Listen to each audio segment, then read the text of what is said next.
Could you give a big welcome to Mr. Steve Albini, please?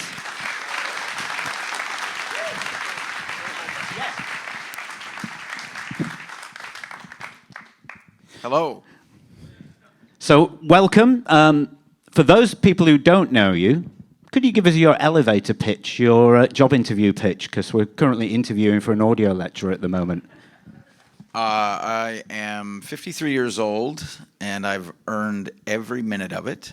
And I have managed to avoid going broke as a recording engineer since about 1981. So I think that puts me in a very, very, very small minority. So that's all I've got. I own a recording studio in Chicago, Electrical Audio. We're primarily an analog studio, although we do digital sessions all the time, but 100% of my work is all analog, meaning I only make records on tape and using tape machines and microphones and consoles. The other people that work in the studio do hybrid sessions, some analog, some digital, and some entirely digital sessions. I'm sure we'll get into this in the questioning and answering phase, but I have kind of personal reasons for not wanting to use digital technologies for recording, which may or may not be obvious to those of you who work digitally primarily. My background is as a musician. I've been playing in bands since about 1978. And when you're in a band and you're in the community of musicians, you have a different perspective on the value of music than if you are coming at it from the position of, say, exploiting music as someone in the administration of music, or say at a record label or a publishing company or something like that, where your relationship with music is that it is a tool to extract money from a relationship between a performer and an audience. And if your background is as a musician or as a band member, then you start to see the cultural importance of the community of musicians and how what's important to people in bands is not what's important to people who are in the administration of music or who are working on a sort of business capacity to music. So what is important to me is the legacy of the musicians of the bands that I work with. My life has been enriched by a lot of music that happened a long time ago. And through permanent recordings, I've been able to explore and, in a sense, meet and interact with people who've been dead for decades. And I've learned something about them and their creative impulse, their intent to communicate, has been validated by me participating in their music, far down the pike in a temporal sense, right? So my primary obligation as a recording engineer is to make that possible for the bands that I work with. I want the recordings that I make for the bands that I work with to outlive everybody in the room at the time of the recording, because a lot of music is not instantly popular or successful. It takes many iterations of the cycle of being influenced and creativity, the creative impulse manifesting in different generations of people before some music is regarded as significant. Like there are plenty of examples of music that was not regarded at the time of its initial recording or release, but 20 or 30 years later has acquired a significance because of its influence or because of its lasting cultural value. And the principal problem with digital recording is that it is temporary. There's no final physical archival master that you can put on a shelf and come back to in 100 years and resurrect the session so that you can hear what was going on in the studio. in the way that there is in an analog, sort of by default in an analog session. By default in an analog session, you record a multi-track master tape, and the sound on that master tape is never going to disappear. The recording will be there in 100 years or 200 years or whatever. You record a stereo master for final release, and that master tape as well is also not going to disappear. And I have been involved, I've been making records for long enough that I have already been involved in like the silver anniversary of some records that I've recorded. And in almost every case, when there has been a special edition made of a silver anniversary or some significant anniversary, there has been extra material from the original session that was used or that was introduced to an audience for the first time. And that was possible because the master tapes have survived and the technology for playing back analog master tapes is open, and by open I mean non-proprietary. There is no limitation on who could make a tape machine to play back an analog recording tape. None of those technologies are private, are held or controlled by the concept of intellectual property. They're all sort of public. And so the analog master tapes never expire. They never get to a point where they're no longer usable, where you can no longer retrieve the music off of them, which is not true of any of the digital formats that I have been exposed to. I've been doing this for a long enough time that starting in the 1970s, there was great anticipation of a digital future for music recording. And every few months or years, there would be a new proposed universal future standard for digital recording that would be the proprietary product of a technology company. And so sequentially, all of these different companies made their own digital things, none of which were compatible with each other.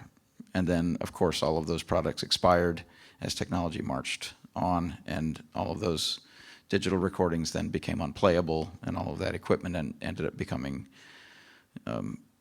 sort of impossible to interface with contemporary equipment. And the same thing happens in the computer paradigm now that computers are where recording is principally being done digitally. Because computer technology advances and becomes more powerful and more flexible according to the progression of the general computer industry, and it doesn't particularly care what happens to audio recording or any other small subset of its client base or user base. So digital recordings are quite fragile. I could demonstrate that by bringing you any of the 100 or so expired digital formats that have existed in my tenure as an engineer, and you wouldn't be able to play any of them. You wouldn't be able to resurrect any of those sessions.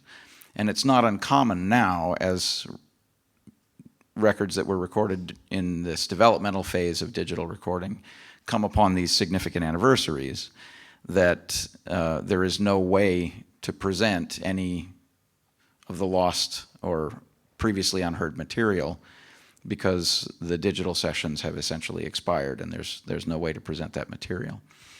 So I feel a heavy responsibility to the bands that I work with to make their music survive long enough for them to potentially find an audience. And I have seen it happen enough that I'm quite convinced I'm right. I mean, I was convinced I was right before I had any evidence because I always think I'm right. But I have been at it long enough that I have seen the problems that were evident to me manifested, and I have seen, in some cases, dear friends of mine have had their entire musical history essentially disappear because the format that it was recorded on is fragile and impermanent. So I feel a heavy responsibility to the bands that I record not to let that happen. And so that has prevented me from shifting over into the digital paradigm. Like I was walking around in the studio today in the building today with Timothy, and every single work surface that you people are learning on, that you are learning how to do your professional execution on, it looks alien to me and utterly baffling, you know. And our band played last night, and at the venue there. Corner House. The corner hotel, is that what it's called? Corner Hotel. Corner Hotel. There was a live console, and the live console also completely baffling to me. Had a little television screen in the middle, and then some silver faders, and different things were lighting up at different points during the show. Utterly baffling. Haven't the slightest idea how any of that works. So in a sense, I am an inappropriate person to be speaking to you you are learning how to do all of these things that I will never know how to do. And what I do have is I have the sort of arc of experience of having seen things come in and out of fashion, and having seen things come and go, and I have a lot of time on the task.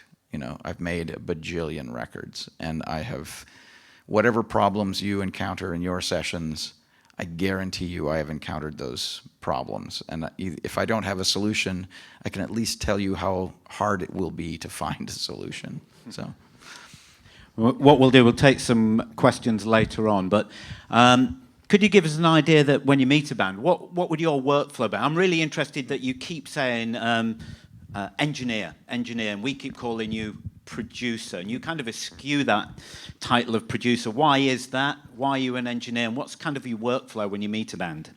Well, the sort of terminology question first. There have been historically different definitions for the term producer, right? In the beginning of the record industry, the producer was a person who was on staff at a record label who was charged with making a record. And he would do that by selecting material and then using the artist and repertoire department, connect that material with a performer, and then he would assemble musicians, and then he would conduct the sessions, and he would mix it. And in a sense, he would be the director. In the same sense that there would be a director to a film, he would be the director of the execution of the recording, right? I don't do that. Later in the sort of political progression of the record industry, there came to be independent producers, people who were known as people who could conduct sessions in a way that would satisfy the record label, and in some cases, at the direction of the artist, could be satisfying to the artist as well. So those people were hired, in a sense, to buffer the two ambitions of the musicians and the record label and create what would be a commercial product. And those people typically had kind of a signature sound, or they had something about their productions that was instantly identifiable, and that was the thing of cachet that you would want if you were hiring that person as an independent producer. I don't do that either. Then beginning in the sort of post-hip-hop era, producers were often people who would make essentially finished backing tracks that would have all of the music associated with the record, minus, say, a lead vocalist. And then that track could be applied to essentially any titular artist, or any nominal artist could be applied to that backing track that the producer had made. Sometimes they were bespoke, like if a producer is working with a singer, they would make a track for that singer to do a thing. But in some cases, they had these tracks sort of stacked up on a shelf waiting for a singer to come on. Anyway, and I don't do that either. So, and in a more general sense, the producer is responsible, and this goes back to the beginning of that sort of historical arc of the term, use of the term. The producer is responsible for the artistic decisions and the management of the music and the artists and the recording. The producer is ultimately responsible for all of the decisions that are made in the making of the record, and I don't do that either. When I'm working with a band, all of those decisions that would, in the hierarchical sense, would previously have been the responsibility of a producer, all of those decisions are the responsibility of the band that I'm working with. Like, should we play it faster? Was that a good take? Do you prefer this guitar sound? Like, things like that. All of those decisions, you know, those would all be the responsibility of the band that I was working with. And the reason that I abdicate on those responsibilities is that I work with a lot of different kinds of music. And the music and my tastes as a listener are pretty fucked up. A lot of the music that I listen to is, in one way or another, kind of a catastrophe, you know, where you can tell that the people making the record were kind of going through something in the process of making the record, and they were trying to work it out in front of me, and that's what's most engaging to me, right? So I don't want to put somebody else through that and force them to make a hideous record just to suit me, right? So all of these aesthetic decisions and the technical and the practical decisions, like, you know, how many voices should we have in the backing vocal chorus? Like, should we cut that bridge out? You know, is that guitar solo too long?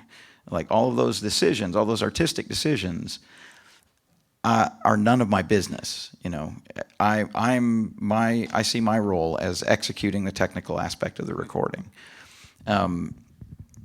And also, I feel like, in some sense, the person buying the record, the reason they're buying the record is that they have some sort of a relationship with the person making the record. They want to, you know, they want to hear that person's ideas. They want to know, they want to experience that person's creative output. And so I'm not interested really in manipulating that. I'd like them to have, like, the full suffer of whatever this person whatever kind of record they want to make. I would like their audience, and in some cases I won't even understand the kind of music that they're making. Like, if I were to try to grasp their music, it might baffle me, right? So I would much rather let them make all of those decisions so that their expression, whatever they're doing for their audience, would be genuinely them, rather than them mediated by me according to my fucked up tastes, you know. So that the working process typically starts with me having a conversation with a band about what kind of record they want to make, like what kind of records they like, what their previous recording experiences were like, what do they, you know, what are their aspirations, what do they, you know, what did they enjoy doing last time they were in the studio, what would they want to avoid, and then we'd get the band physically set up, and the sessions would start with the band playing as a live band. Not necessarily, like, for example, if it's a combo with a vocalist, the vocalist might not necessarily be singing takes live with the band. They might be doing a scratch vocal or might not be doing any kind of a vocal. I have done quite a few records where the vocalist wanted to do a vocal performance that was integrated with the band. I did an album with Iggy Pop and the Stooges when they reformed the Stooges about 10 years ago. And he was adamant about wanting to sing live takes with the band. So it's a blazing rock band, and he's going for it, you know, shirtless, the whole, you know, dancing, like the whole trousers, yeah, and the whole thing, yeah. And every take was like he was doing a little private concert for me, you know. It was fucking awesome. I bet it was. And then there are other, like, more modest singers that feel like their music is the setting of the music and the vocal are wedded. And so I've done a number of records with a woman named Nina Nastasia. She has a really beautiful singing voice, really idiosyncratic guitar style. And she basically can't do one or the other. She basically can't just play the guitar without singing. And she can't sing unless she's playing the song. So all of her records, her singing has been done live with the band. And in some cases, it's essentially a pocket orchestra of like 16 or 18 people. So for all of her records, the singing was done as a live take as part of the band. There's a guy named Jason Molina he's dead now, but he put records out under the name Songs Ohio and then ultimately the Magnolia Electric Company. And he was the same way. Like, he couldn't fathom his songs as being separately music and singing. He could only conceive of them as being one unit. So even when he was working with like a full blazing rock band, he wanted to be able to sing and sort of lead the band with his singing. And so in those cases, you have to record the singing, the final take of the singing as part of the live take. But most of the time, the music is recorded first and then the vocals are superimposed later. And then we proceed from doing live takes of songs to doing vocals and then overdubs and any like special secret sauce. And then at some point during the session, you'll get to a point where you have a number of songs that are finished in terms of recording, and then a number that still have things left to be done. And once you get to that point, you can do anything. You could mix a song, you could do an overdub, you could do a vocal, you could do whatever you need. So what doesn't happen in sessions that I'm working on is that you don't do all of the tracking and then all of the overdubbing and then all of the vocals and then all of the mixing, because that tends to telescope a lot of decisions toward the very end of the session, and then end up having to make like just a stupefying number of decisions at the very last moment when you're sort of wrapping everything up. You have everything that you could have decided along the way, you now have to decide at the last minute, which I find quite terrifying. Which is the beauty of tape, where we started many years ago. The idea that you only had 4 tracks. You use 4 tracks, you bounce them onto one track, you make some more tracks, you bounce that, and once that's locked in, it's locked in, you can't change it.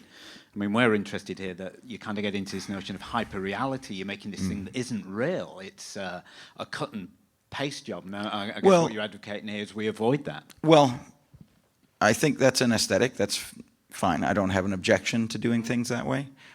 But speaking again as someone who has respect for what the band is doing as part of their innate day-to-day existence. Like they're working on music in a certain way.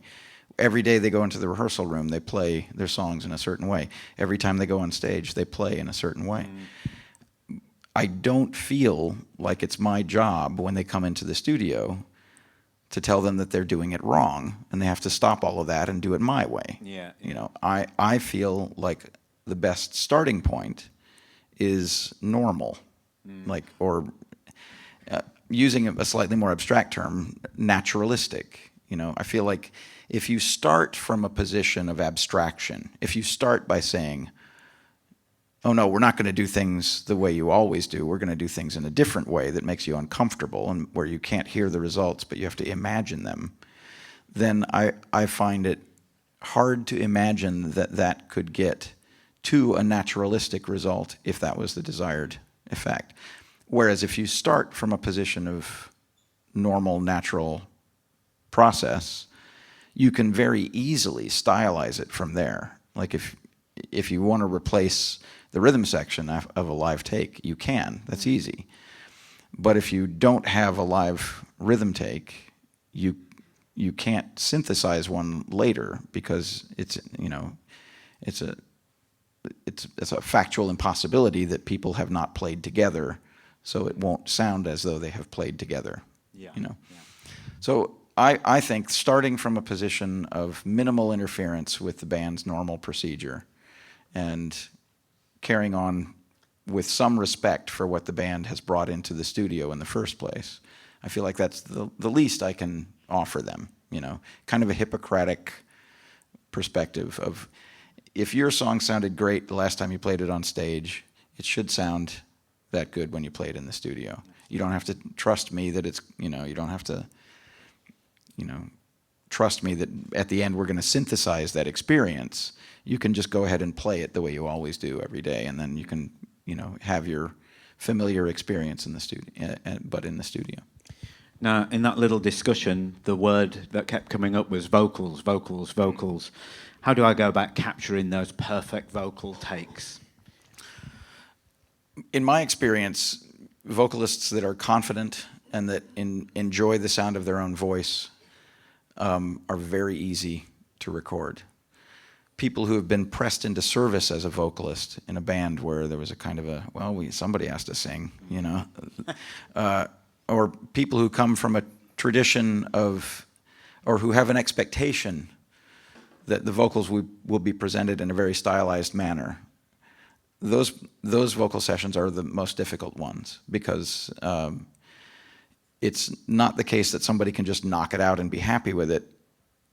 They want an end result which may be several steps away from just an organic performance.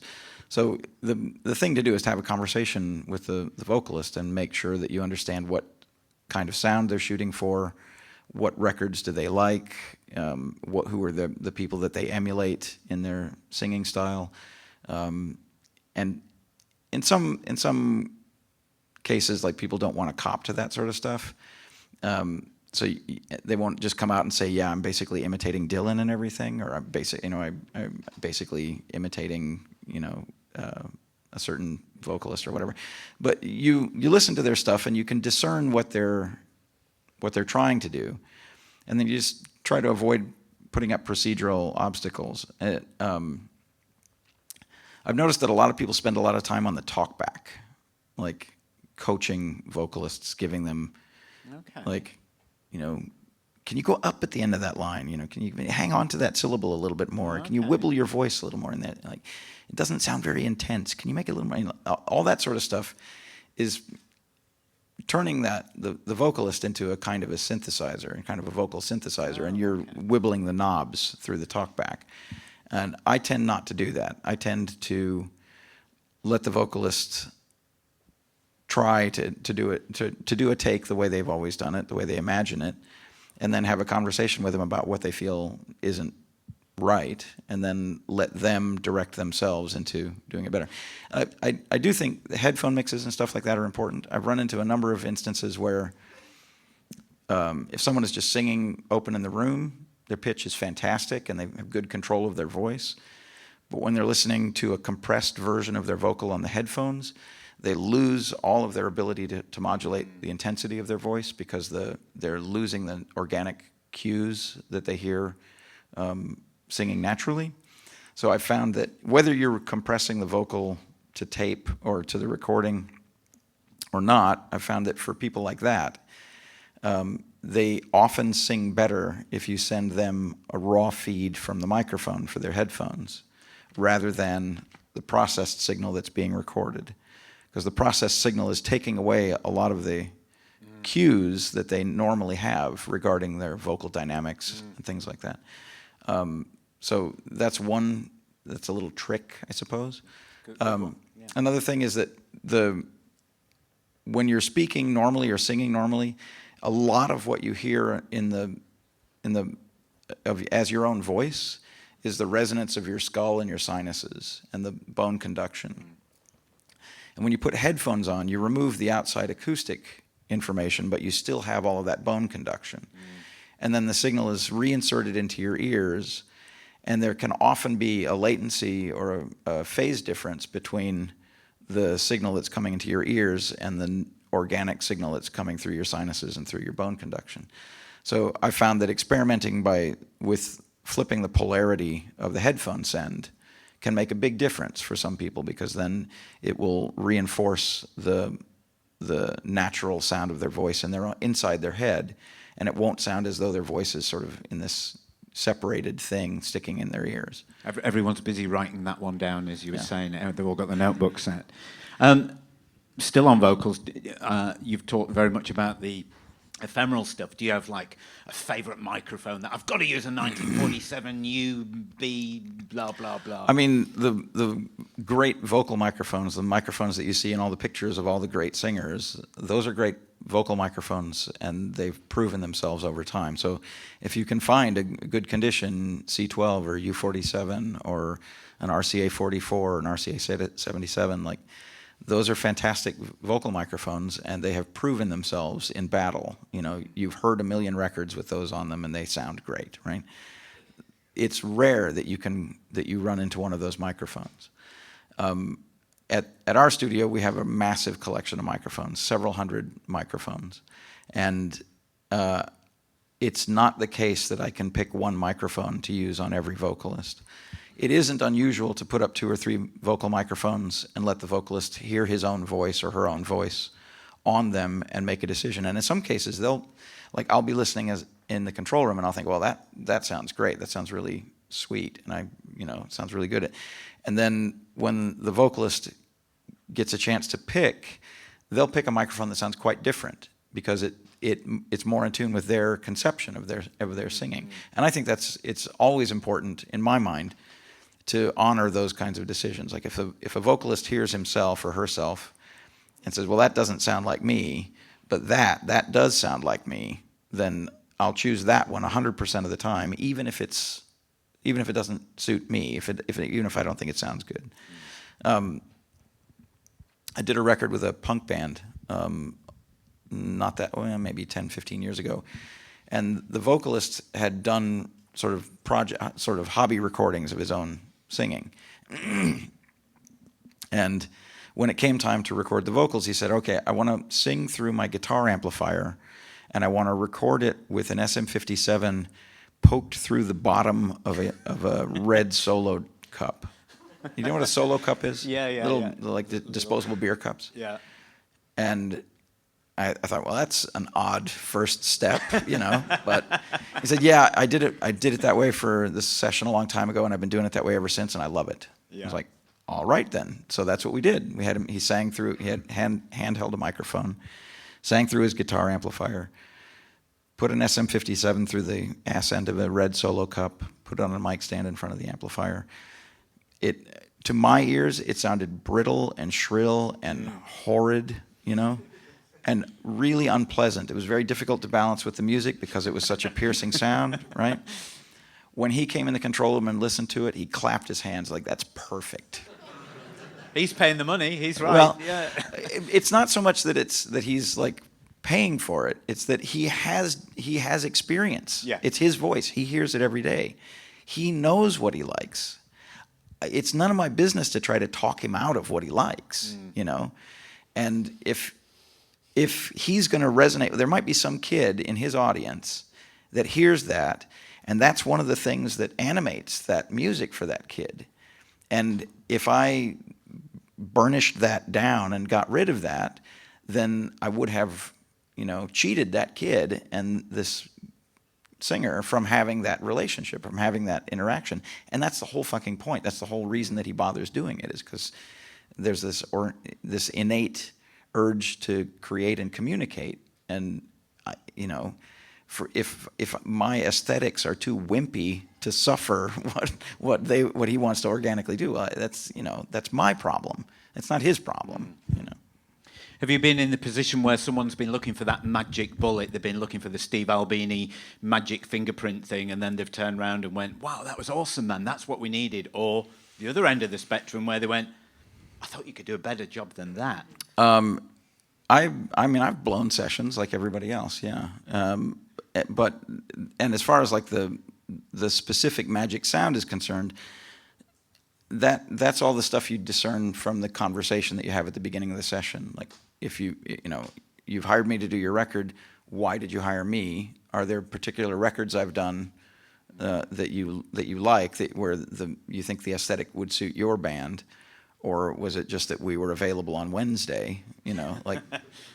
And also I'm something of a bargain in terms of like the cost of doing a session in a fully professional analog studio with good equipment and nice acoustics and trained staff and stuff like that. Yeah. I mean, it's hard to get into that for less than a few $1,000s a day, and it's possible to do that at our studio. So a certain amount of our business is just people who are bargain hunting, and I'm not proud.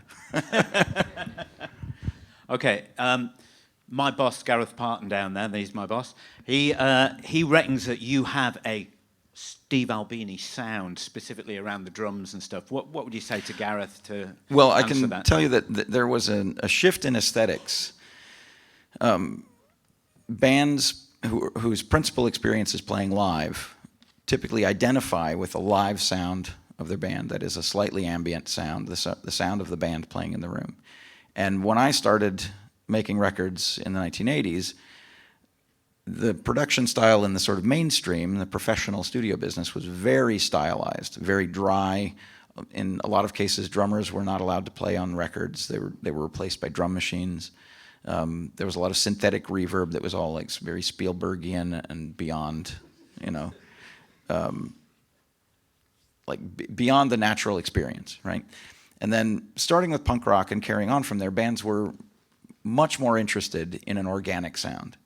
And so I developed my techniques trying to satisfy that urge. Like instead of dampening and gating all the drums or replacing the drums with samples or using a drum machine to simulate a drummer, I was leaving the drum kit as it walked in the door. Like, no, don't put any dampening on it. Just let the drummer play the drum kit that he normally plays.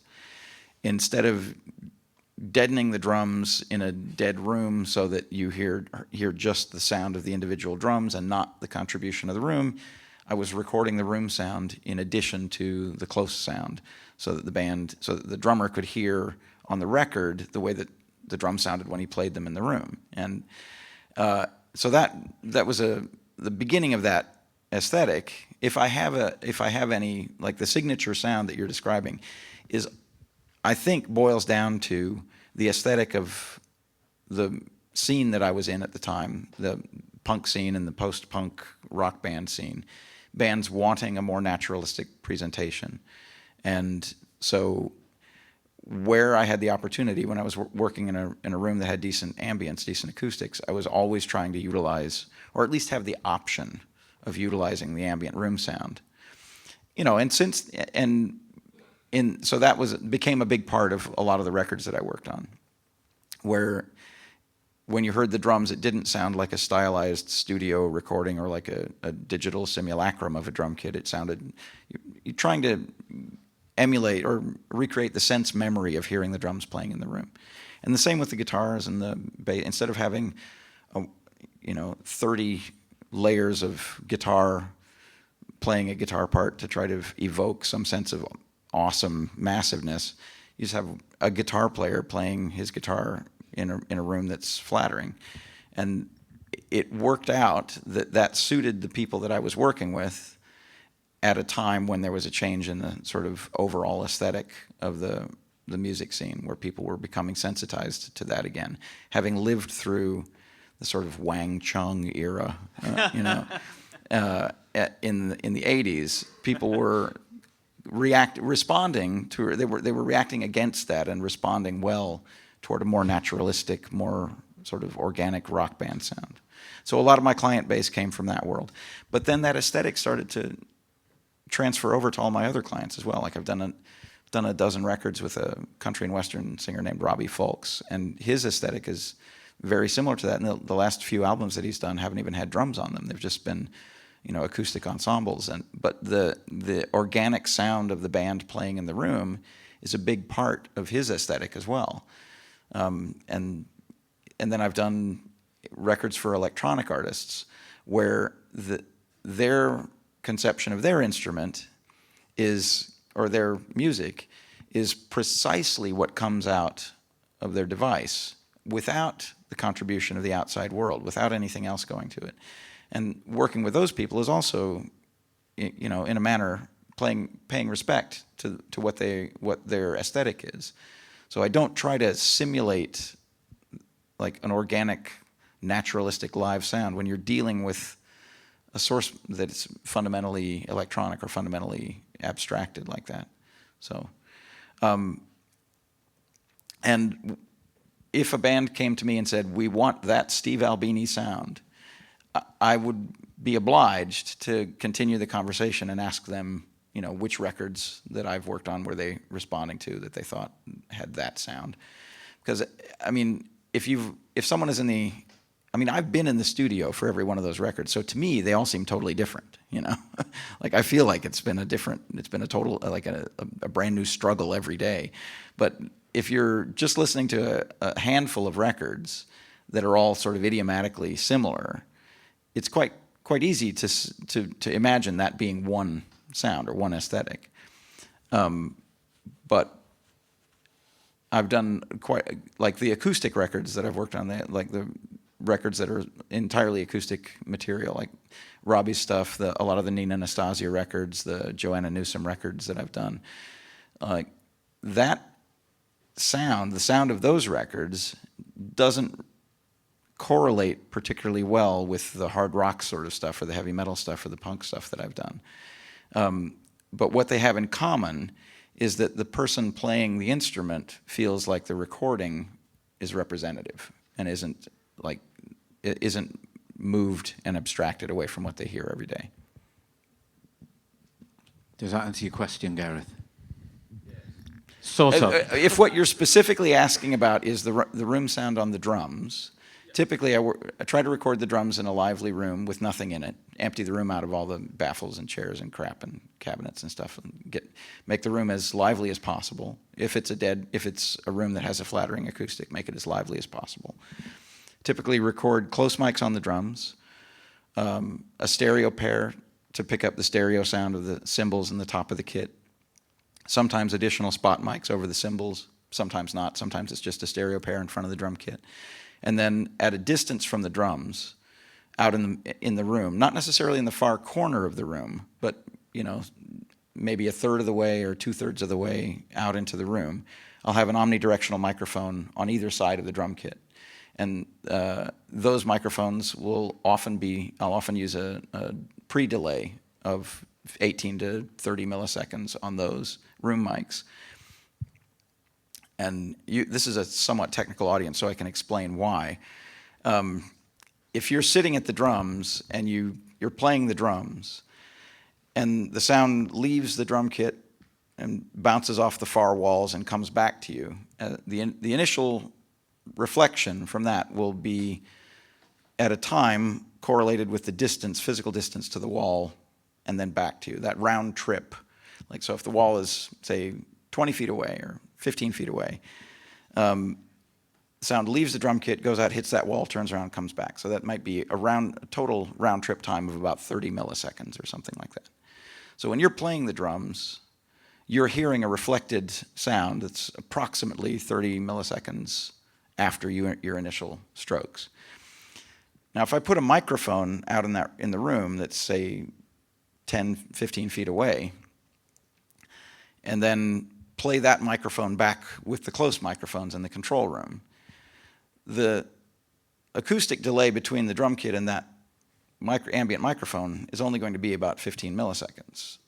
In other words, it's going to be about half what you would experience if you were in the room playing the drums. As a genuine acoustic effect, you'd be hearing about half of the initial delay, right? So I often add delay to those microphones to simulate the organic sound that you would hear if you were playing the drums from the listeners, from the playing position. What would it sound like? And so, like, I'm sure if you've had any experience in the studio, you've probably had this experience of where the drummer plays the drums in the room and he says, wow, the drums sound fantastic right here where I'm sitting. It sounds great. And then you string up the close mics and you do a take and he comes into the studio and it's like, yeah, that's okay, I guess, yeah. And a big part of that is they're not hearing the acoustic experience. They don't have the sense memory of the acoustic experience that they had while they were playing. And so that little trick of delaying the room microphones can go some distance, some ways toward making the listening experience in the control room more similar to what it's like when you're sitting at the drums. And that's true for a lot of different things as well. It's like if I often record vocals in a large live room, instead of using synthetic reverb, I'll use the natural room ambience as ambience on the vocals. And it's the same thing. Like, if the vocalist is singing full voice in a room, you hear the contribution of the room. It's making certain notes sing and sustain, and certain notes are being modulated slightly, and it sounds cool and interesting, right? But if you just record the microphone right up next to the vocalist, you're not hearing any of that, and so you lose the flattering effect of a room that's sympathetic to a vocalist. So I often record a vocal in a large live room and use the natural room ambience instead of trying to synthesize a reverb or an ambience later. And one of the reasons that I don't use synthetic ambience is that an algorithmic effect can never simulate true stereo in the way that an actual stereo recording can. If you record a bunch of individual signals and send them through an algorithmic reverb, they're all propagating through that synthetic space from the same starting point. But for example, a piano, like one end of the piano is 11 feet away from the other end of the piano, and this key is 6 feet from that key. And this one might be right next to the wall, and this one might be out in the middle of the room. So the reverberant sound in the room is going to depend on all of those effects. And if you just have a close recording of the piano when you plug it into the reverb, it's as though they were all those sounds were emanating from a point in a mythical space. And so it never sounds realistic. It never sounds natural to me. There are a very small number of room simulation reverbs, digital room simulation reverbs, that use what are called gunshot samples or convolution samples of genuine recording spaces. And those are more realistic and more naturalistic, I think, than the algorithmic reverbs. But they still don't effectively simulate stereo recording. So, and especially for something as big and complex as a drum kit, for example, where you've got the hi-hat here and the ride cymbal 8 feet away over here and a floor tom over here. Like, all of those things contribute to the effect of the sound coming into the room. And if you're not actually recording the room, you're trying to simulate that, you're never going to be able to, from an analytical standpoint, it would be a nightmare to try to figure out how to do all of that. I've seen fairly recently, it's come into vogue to do a lot of track shifting on the drums to phase align the snare drum in all the different microphones. I've seen that as touted as a cure-all for making drums sound good. And again, that seems slightly crazy to me. I have heard sessions done that way, and I've heard sessions not done that way, and I couldn't say that one or the other sounded better. I don't think that it's necessarily a good idea, and it does take a lot of time, so I wouldn't bother. Good answer. Steve, in that conversation you mentioned the room, and I know electrical audio, you went to a lot of time, money and effort to make that room your version of perfect. Maybe talk us through that process of Adobe bricks and building the place and getting that room. Well, not everybody is going to get a chance to record in a custom-built acoustic space, and I don't think that's important. Before I built electrical audio, I had a bungalow on the north side of Chicago, and we recorded in the basement of that bungalow, and I used the natural room sound in that basement as well. I've been in hundreds of studios around the world, and most of them, some of them sound genuinely terrible, and the professionally designed spaces with no character to them whatsoever.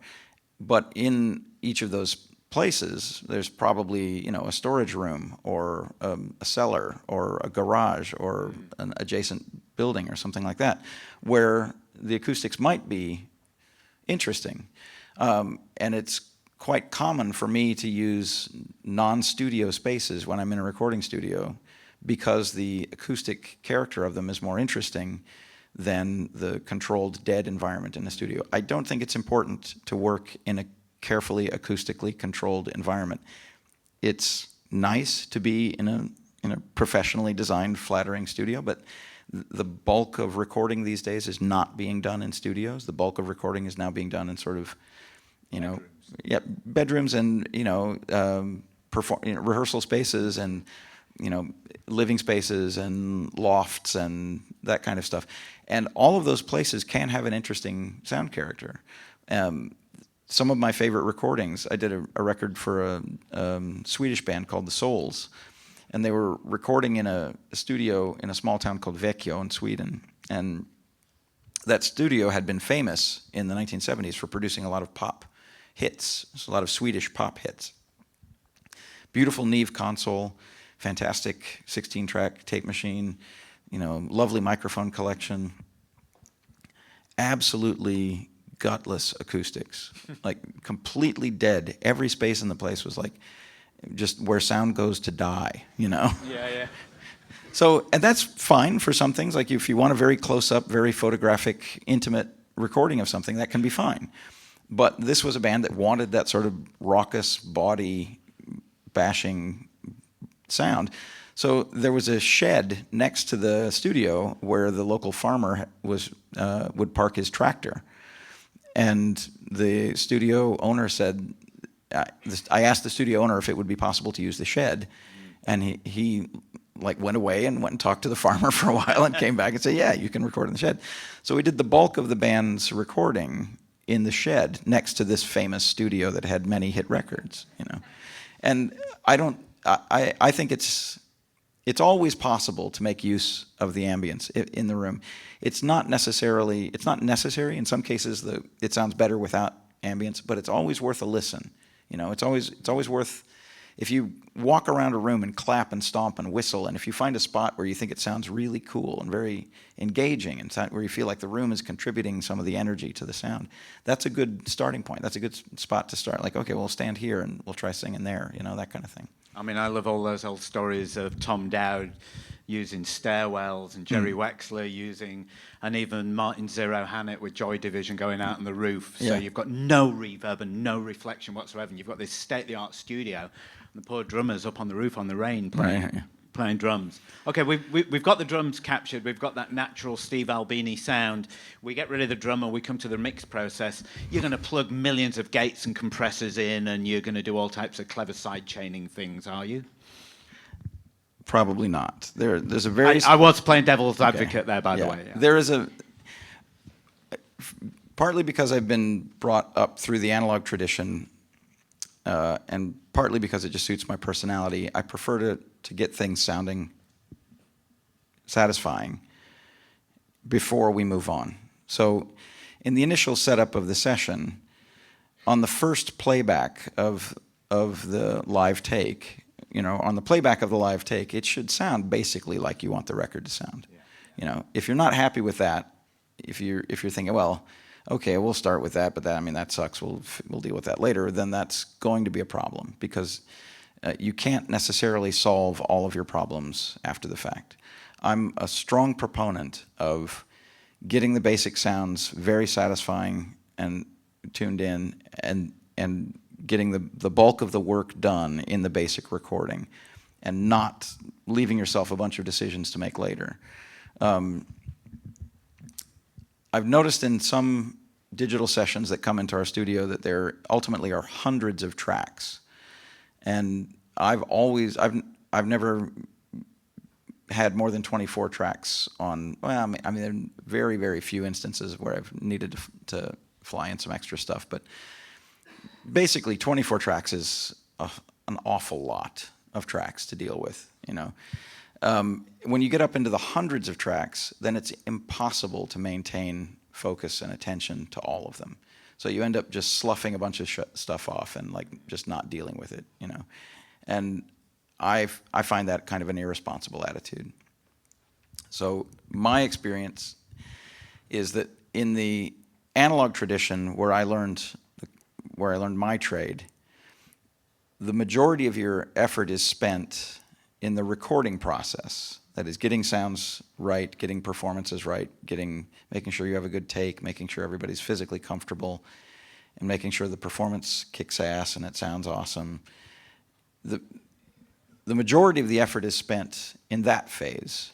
And then the mixing is fairly straightforward. You're rebalancing, you're suiting individual moments of the song, you know, moving things around for emphasis, maybe adding some special effects or that sort of thing. But generally speaking, the bulk of the work is done prior to the mixing stage. In digital sessions, I've noticed that an awful lot of stuff is done where there's just a lot of capturing of sounds, and then there's an extended session at the end where they try to sort it all out. And I don't think I could do a session that way. I don't think that way. And I also think I would be overwhelmed by that number of decisions. Okay, I'm going to go to my crib sheet here, and one of the questions was, and it's quite pertinent to what we've been talking about, is do you ever mix with vinyl in mind? And if so, how does that influence your mixing strategies? Who was that question from? No one's going to own up to that question. I actually I chose it because I thought it was a really good question. Yeah. The short answer is no. When I'm mixing, I'm trying to make it sound awesome for the band according to their aesthetic. And I I'm aware that there are some limitations to vinyl, but the better mastering engineers can make compensations that will make it so that those limitations minimally impinge on your session. And when I say minimally, I mean you should, at this stage, you should be able to get a vinyl record that is really close to the master tape. Really much closer than during the 60s or the 70s. Like, we actually entered a kind of a golden age of vinyl record production where in the 60s and 70s, records were typically cut into lacquer. There were production jobs where not that much attention was paid to each record. Often there were production copies made. There were tapes made with EQ changes and mastering compensations and stuff. That there was a copy made, and then that tape was cut as the production master for the lacquers. And for hit records where they needed millions of copies, that production master would get played dozens of times or hundreds of times while they made copy after copy. And then sometimes that tape would be duplicated and shipped to different territories. Yeah. So the Australian one would be a fourth or fifth generation from the master tape that was used in the studio. And that's not necessary now. If you send your tape to a reputable mastering house, they're going to cut directly from your master tape, which was a luxury that was not afforded bands like the Beatles and Led Zeppelin and the Rolling Stones. They were never allowed that kind of clarity. So any dipshit independent band now can get a better master made of their record than the Rolling Stones could, which is a kind of an interesting paradox, really. Because now the press runs are so small that vinyl records are no longer a commodity. They're an artisanal product. So the quality of the pressings is much, much better now. I don't know if any of you are old enough to remember the Dynagroove era. There were records that were as thin as a sheet of paper, and then they had a thick rim around the outside edge to sort of stabilize them. And if you wibbled them in your hands, they would flop like a diaphragm. They would wub, wub, wub, wub, wub, right? Awful sounding fucking records, really noisy, really poor tracking. They skipped all the time. They're super prone to warping. But and that was because they were trying to minimize the cost of the polyvinyl chloride that they used in the pressing and trying to use as little as possible. And now it's totally standard to have 150, 180 gram LPs, even for, dipshit independent bands. They can get better quality records manufactured, There's also direct metal mastering now, which was an esoteric thing that Deutsche Grammophon invented in the 70s, and they held a patent on it, and so they wouldn't let anyone else do it. So Deutsche Grammophon classical albums the classical ones were the ones I remember. Could be direct metal cut, and you'd get a fantastic Vivaldi or whatever. But, Led Zeppelin, fuck you, But now you can use original master tapes. They can be cut directly into metal. You can have small production runs of very high quality vinyl records. So it's possible now to have much, much, much better quality, just as an everyday thing, as a matter of course. You get better vinyl records now than you could during the heyday of the vinyl era. Right. How much of when you finish that and you hand it on to the mastering people, and maybe you could talk about, who's the best sound engineer in shellac, whether it's you or Bob or whatever, and just maybe talk about mastering. How do you feel about letting go of something, giving it to a mastering engineer, and have you ever been disappointed with what's come back from the mastering people, or in reverse, have you ever stood back and gone, oh my goodness me, I can't believe how good that sounds? I have never heard a mastered version of a record and thought that it was better than the experience of listening to the master tape. The absolute best, apart from a couple of instances where very specific problems had been solved, like there was a level mismatch in one portion of a song going to another, that sort of thing. Apart from those kind of trivial, like minor corrections, the best that you can hope for from a master is to have it revive the experience of listening to it in the studio. Like when you're listening to the record played back in the studio, you should be thinking, well, this sounds fucking awesome. And then when you hear the mastered version at home, you should be thinking, well, this sounds fucking awesome, And to the degree that those are similar experiences, it's a successful master. My experience has been that the best mastering engineers do very little. They will do what you instruct them to do regarding any technical changes, like, okay, this song is too bassy, can you thin the bottom end out a little?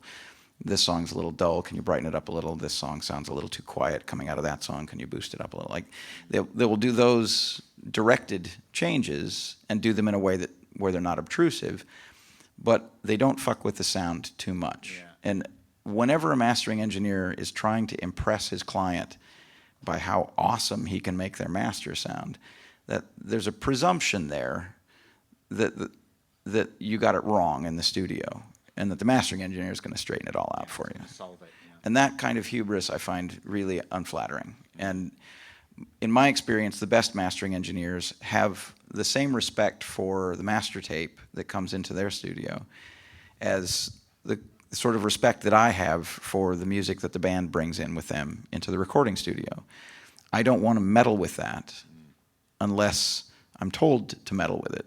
And I don't think a mastering engineer should be trying to hype your record up without being specifically told to. And generally speaking, mastering is now the way mastering developed was that mastering was the final necessary production step prior to pressing records. You had to make a master. You had to make a lacquer master, or in the CD era, you had to make a digital master from which the CDs would be made, whatever. And in the process of doing that, you can make small adjustments. And those small adjustments to stereo image or dynamic range or frequency response or level, whatever, those small adjustments eventually became supreme in importance to mastering engineers, because that was the only influence that they had on the record. So that those small changes have now become the sort of definition of mastering. And I think it's important to remember the historical context, and the utility of it is that the mastering is the first manufacturing step. That's where they make the disc from which your records will be pressed, or that's where they make the digital master from which the CDs will be made, or whatever. And that's the important part. Getting that part right is difficult enough. The other stuff, like, buffing it up to a shine, that sort of stuff I think is enormously overrated. Yeah. And mastering engineers who pride themselves on how much work they do in that regard, how much more pretty or how much more powerful they can make things, I typically have bad results from mastering engineers like that. The best mastering studio that I've ever used is Abbey Road. The cutting rooms at Abbey Road, fantastic transfer equipment, fantastic monitoring, very well-trained engineers, great lathes, the same very high-quality equipment that they've been using forever. They've cut all your favorite records. It's a joy working there. And I don't know if anybody has this, but 2 years ago, I think, there was an anniversary edition of the Nirvana album that I worked on called In Utero. There was a double 12-inch 45 deluxe version of that was cut direct into metal from the original master tapes at Abbey Road, minimal plating and processing, 180-gram vinyl records. That is as good as I know how to make a record. Wow. Like if you're looking for like the process done in the traditional manner as well as it can possibly be executed, they really went to the wall for that. Mm-hmm. So if you can find a copy of that, I think the experience of listening to that and then listening to, say, a bought in the store version from 25 years ago should be somewhat enlightening, or 20 years ago. How long ago was it? 20 years. So if you have like a store-bought copy from 1993 and then play the double 12-inch super deluxe version from 2013, you'll hear, in my opinion, the difference between sort of perfunctory mastering and manufacturing and then dedicated high-quality hi-fi mastering and pressing. So put that record on your Hanukkah Christmas list. That's the record to get. What about this whole loudness wars argument that's kind of been raised, that mastering engineers, they're there in between the creatives and the commerciality, and the two bits of this business, the creative side of the business and the commercial side, where they meet is kind of in that mastering liminal space. And these guys are just trying to get every record louder than everything else. Let's suck all the dynamics out of it. Well, I think it's important to recognize that the commercial side of it, that is the record labels and the industry, is collapsing at a rate that we can basically forget about it. Like, we basically don't have to concern ourselves with what the suits want, right? I've always hated that term. That's why I used finger quotes to indicate an intellectual distance between me and that term. You could use three Yeah, to show use three. postmodern Extra intellectual irony. Yeah. My friend Tim Midget invented the triple finger air quote for extra irony. But anyway, so for a start, who cares what the imaginary commercial considerations are? If those people really knew what they were talking about, they would have nothing but hit records. They would be millionaires, and they wouldn't be in the room with us. You know, we don't. So we can ignore them. They don't know what the fuck they're talking about. We do know that when you were in the studio, you were listening to a record, and you were making decisions about it, and you were deciding to yourself when you were happy with it. And so the mastering engineer shouldn't presume that you were wrong when you were happy back in the control room. And I think it's a mistake to presume that things need to be made better all the time. I think an awful lot of things are fine just the way they are, you know. And the loudness wars concept, my bandmate Bob Weston would be a better person to talk about this than me. He's actually a mastering engineer. I've just had to suffer mastering engineers. I'm not an actual mastering engineer. But I think the term is crest factor, that shows the difference in average loudness and peak loudness, which describes the perceived loudness of a thing, right? And he complains often at masters that they get where there is essentially no dynamic range, where over the course of an entire album, you know, they'll put it up on the screen to look at it for editing purposes, and it'll just look like a sausage, like it starts at the beginning and then goes to the end, or you know, or a 2x4, even if it doesn't taper off at either end. And as a listener, I'm fatigued when I hear productions like that. But not every record is made to cater to me, so I understand that there is an aesthetic where people want this kind of an overwhelming, blown-out sound. And I'm not prepared to tell those people they're wrong. But for the records that I work on, the majority of the time, the people are looking for a naturalistic representation of their music, and that is definitely not a naturalistic presentation. So.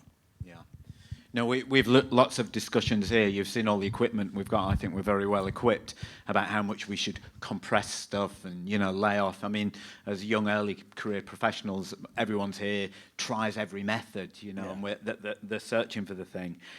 Really good question here. I'm just going to pick some at random. It's really been a lean month, and you're approached by a band that totally and utterly suck. Who asked that question? Who was that? Oh, it's Dave Turner. Well done, Dave Turner. Do you take the gig? Absolutely. I mean, I've been making records for 30 years or so. I think I've declined, on artistic grounds, I think I've declined 2. Yeah. Are you allowed to tell us who they are? Or, well, or hint? It's not that enlightening. Yeah, no, I'm not gonna. Okay, no. Yeah. It's not even particularly saucy. But the point is, the moment you start passing judgment on your clients is the moment that your clients should become suspicious of you. If I'm in a band and I bring my band to the studio, the last fucking thing I want is that engineer deciding whether or not my band is good enough. I know my band is good enough. That's why we saved our money for 6 months. Yeah. That's why we came here. We know we're good enough.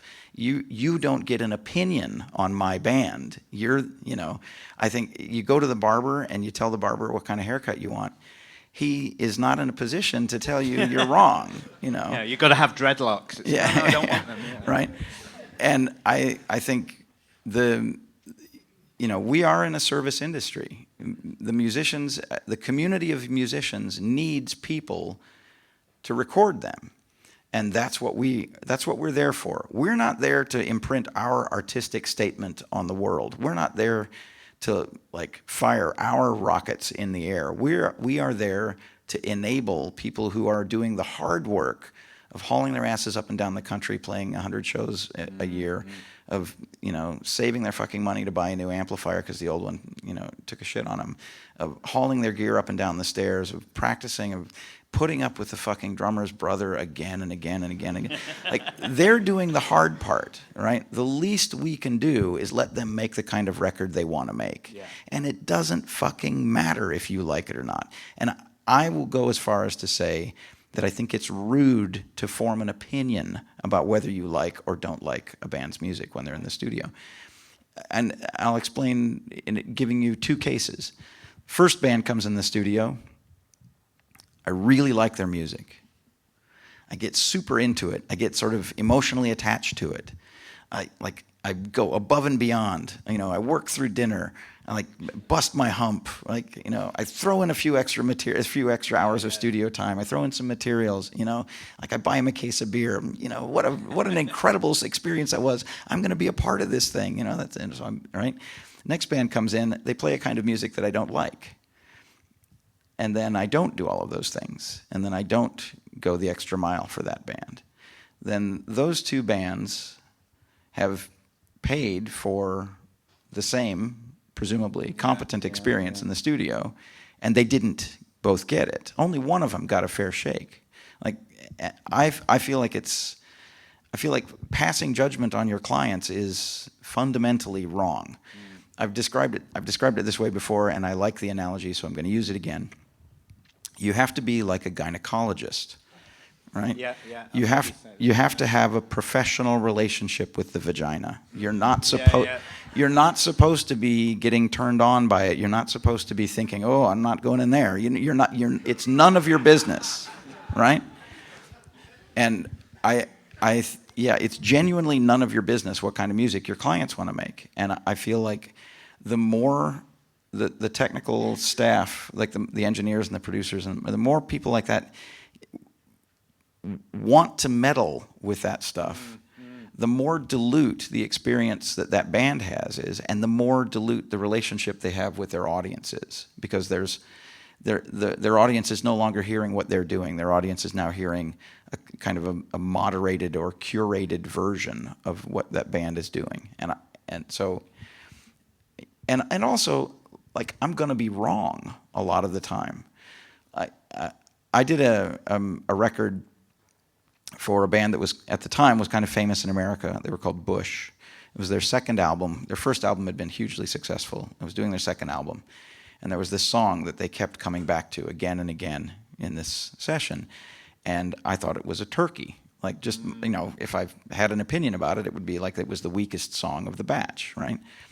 And at one point, you know, they asked everyone to put together a sequence for the album, because they had more songs than they needed for the album. So like, okay, hey, everybody put together a running order for what you think the album should be, right?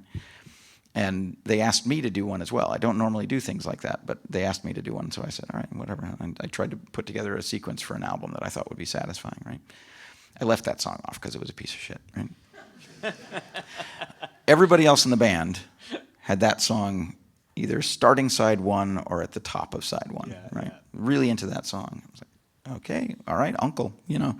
So we put the album out, and I was to being 100% honest, the song that I thought was a turkey also seemed to be crudely imitating the band The Pixies. Oh, okay. So, right. And this is a band who'd already gotten, in a critical sense, had already gotten their ass handed to them for sounding like Nirvana. Yeah. And so here's an English band doing what I thought was a very broad caricature of another American band, like a very slavish imitation of an American band.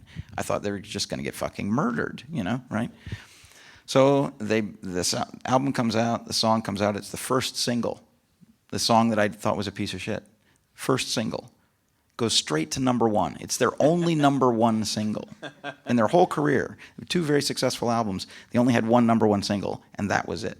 So, I mean, it just goes to show that, like, my tastes and what I think about the music that my clients are doing is not going to be in tune with them or their audience particularly often.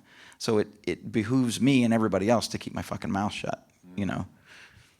Yeah, interesting. I like the old idea that in the days of the Suits, A&R would come in and play around with that, and some faceless wonder would turn up in a Mercedes-Benz and an Armani suit and kind of go, hey, I love everything you've done, except for, and then reel off, and then expect you to change it, you know. And I was never party to any of that stuff. I heard about it. Yeah. I heard about it secondhand and thirdhand, but also, if those people were so smart, they would make their own records and they would be millionaires, and they would not be faceless guys in Armani, they would be rock stars. Yeah. So we can ignore them because they clearly don't. They're know all what to- unemployed yeah, now, and luckily, they're all. isn't it? And I think this is a sort of a meme or a trope that comes up again and again in the recording business, is that someone will say, "Oh, you have to do this for this reason." "Oh, I know you like the way it sounds now, but you can't have that much bass on it because it won't play on radio." Or "Oh, that I know what you're thinking, but you can't start the album with a bummer because it'll turn people off." Right? Whenever anybody says you have to change something for a reason that they describe to you, unless it's like a technical manufacturing reason and you're talking to an engineer about it, they're talking bullshit. They're just making that up. They're just saying, I want you to do it the way I want you to do it. And you can always ignore those situations. Like whenever you get advice from someone, or not advice, but whenever you get these sort of received wisdom about what makes something sound good on radio, or what makes something, you hear this a lot, that it plays on all speakers. Like you can play that on anything, right? And you can play anything on anything, when you listen, if you call your mom on the phone, that sound coming out of the telephone, that doesn't sound like your mother. It doesn't sound like her voice, but you recognize her voice. You recognize her through it, right? You can listen to any speakers and recognize what's happening on the other side of the speakers. And I think it's a fallacy that there is some sort of compensation that you need to make out of fear of what some future listener might play your record back on. It's going to get played back on everything you can imagine, So you can't predict which of those things you need to compensate for. So don't compensate for anything. Just make the record sound as good to you in the control room as you can. And know that your master, when you send your master off, what you were listening to sounded awesome. And if it's allowed to get through the system, then it'll sound awesome in some fashion everywhere. I mean, the consumer has rights. If they want to put it on a crappy MP3 player and listen Absolutely. to it on $9, $6, $3 gas station headphones, that's their right, isn't Absolutely. it? They're allowed to do that. The same way the elitists can listen to it on the $40,000 Bowers and Wilkins whatevers. And also, I mean, music means different things to different people. To people who are in bands, music means a lot, but it's typically in a performance setting. Like they're not sitting at home listening in an easy chair. They're playing music every night. And a lot of people that are in bands don't even have a hi-fi at home, But then people who are serious music listeners, like they'll have a really nice hi-fi at home, and they'll enjoy sitting on the sofa listening in stereo to a nice hi-fi system. And then there are people who just they'll flip their phone on and throw it on the countertop, and then while they're working, their phone will just be farting some MP3s at them. You've met my wife. Yeah. And all of those relationships with music are perfectly valid. Yeah. So I'm not going to put them in a hierarchy and say that the guy that listens at home in a hi-fi, like, he's more important than the person that clicks on Spotify at work or what. I think all of those experiences are perfectly valid, because music means different things to different people. Some people are really into. Some people just want to have some sound on, and so for them, like pop music or whatever conventional like hits and stuff, that's fine. They don't care about the content of what they're listening to. They don't care if it's what degree of fidelity it is. They don't even particularly care what they're singing about, or they have no deeper connection to it than that it happens to be that it's music. It's like cafeteria food. If you're hungry and you're in a cafeteria, fine, whatever. It'll get the job done. And then there are people who can delve deeper and deeper into it. And I like to think that all of those experiences are valid, and you shouldn't presume that the end listener is only going to be one type of person. Okay, good answer. What band, what genre, band I'd like to know really, has done it for you out of all the last 100 years of music? There must be a band that's the signature that you put on that you're going to listen to forever. There's a pantheon of a dozen or so bands, dozen or so people or bands whose music I can always find rewarding. I didn't get into music until I heard the Ramones, and then the Ramones became kind of really important to me for a while. It sort of changed the trajectory of my life, and I owe everything that I have to the Ramones in that regard. I don't think. I mean, they may not be the band that I've listened to the most in my life, but they were certainly the most influential at a point.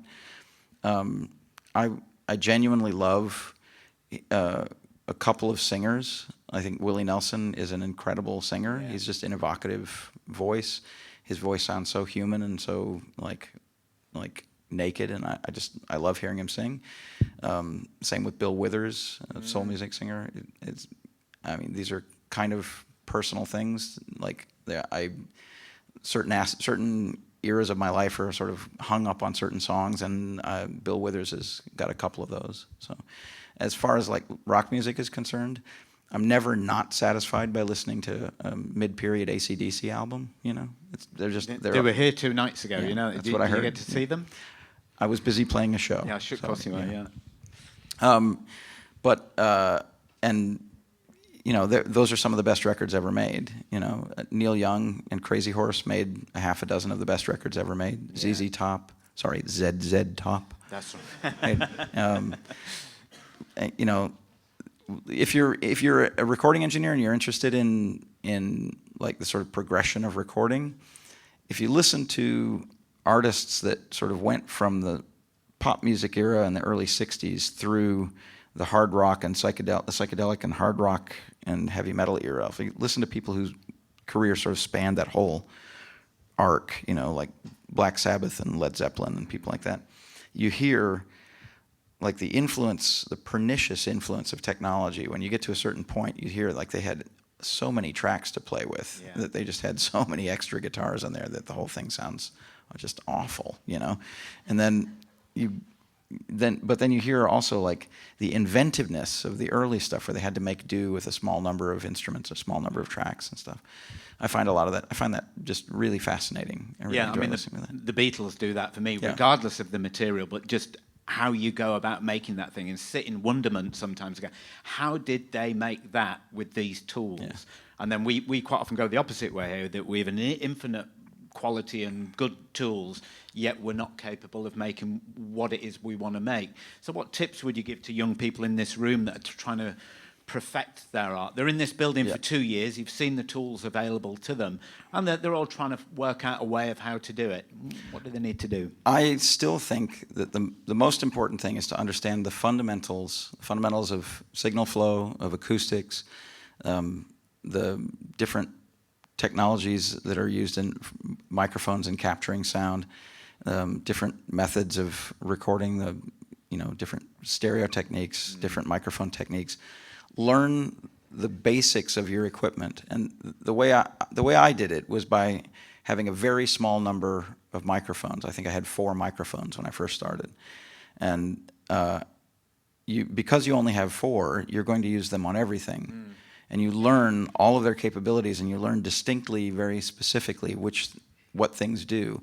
And add pieces of equipment or pieces of kit one at a time, sequentially, and just explore that thing as deeply as you possibly can.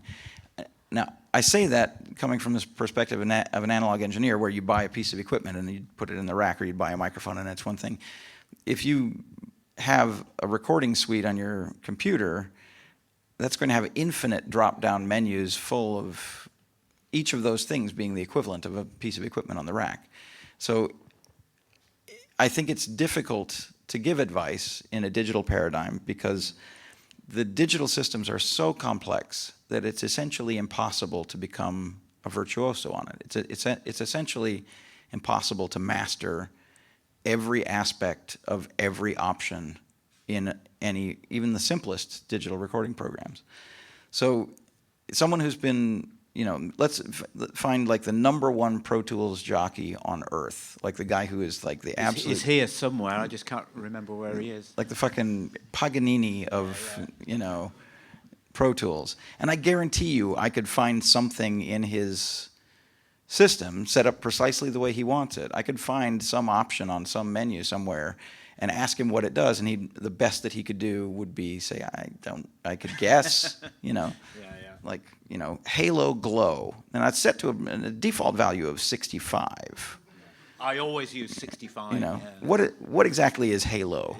And what is the difference between a value of 35 and 65 in Halo? shit like that. Like there's stuff in the digital paradigm that is so layered and so complex that it's basically impossible to become an expert at it. So don't concern yourself with every single thing.